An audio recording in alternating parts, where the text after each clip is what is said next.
Creating a quiz on Typeform involves designing an engaging, interactive experience for users. Here's a step-by-step guide. Log into Typeform. Visit Typeform and log into your account. If you don't have one, sign up for a free account. Create a new Typeform. On your dashboard, click Create Typeform. Select the Start from Scratch option or choose a quiz template from the template gallery. Add questions. Use the drag and drop builder to add various types of questions, such as multiple choice, true or false, or rating scales. Click Add your first question and choose the question type.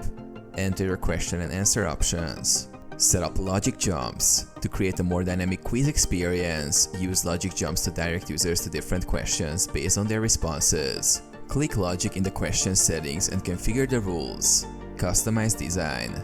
Personalize your quiz with themes, images, and videos. Click on Design to adjust colors, fonts, and layout.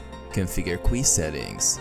Under the Settings tab, set up options such as quiz results, notifications, and response collection. You can choose to display scores or feedback after completion. Preview and test. Click Preview to test your quiz and ensure it functions as intended. Make any necessary adjustments. Share your quiz. Once satisfied, go to the Share tab, copy the link, or use the embed options to integrate the quiz into your website or social media.